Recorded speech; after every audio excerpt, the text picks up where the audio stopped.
দেখেন, যারা রোমানিয়াতে আসতে চাচ্ছেন আসেন, কোনো সমস্যা নেই।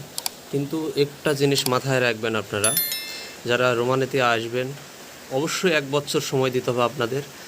আর যারা নিউ, কোনো দেশের অভিজ্ঞতা নেই, তারা আশা করি না দেওয়াই ভালো ফাইল জমা। দেখেন, দীর্ঘদিন যাবৎ আমি ওয়েট করার পরে রোমানিয়াতে আসছি।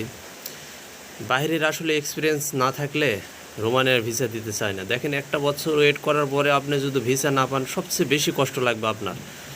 তো অতএব আপনারা রোমানিয়ার ফাইল জমা দেওয়ার আগে একটু ভেবে দেবেন। দেখেন, অন্য পাশাপাশি অন্য কান্ট্রি আছে, আপনাকে রোমানিয়াতে আসতে হবে এমন কোনো কথা নেই। যেমন আপনার নর্থ ম্যাসেডোনিয়া আছে, সার্বিয়া আছে, এগুলোতে ফাইল জমা দেন, এগুলোতে তাড়াতাড়ি হবে 4 থেকে 5 মাসের মধ্যে। কিন্তু আপনার রোমানিয়াতেই কেন?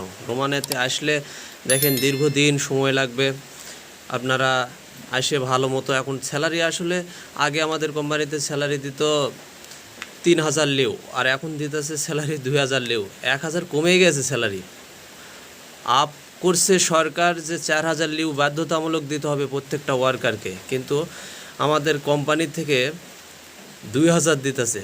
3000 ছিল ভাই আগে, তো এখন 2000 দিতেছে। তাহলে ভাবেন রোমানিয়াতে কি শুরু হয়েছে তাহলে এখন আমাদের সাথে।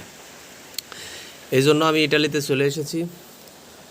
আরও অনেকগুলো কারণ আছে, সেগুলো অন্য একদিন বলবো আপনাদের মাঝে। তবে আপনারা যাই করেন ভেবে চিন্তা করেন। তবে নর্থ ম্যাসেডোনিয়া আপনাদের জন্য এখন খুব ভালো একটা প্ল্যাটফর্ম। সেখানে গেলে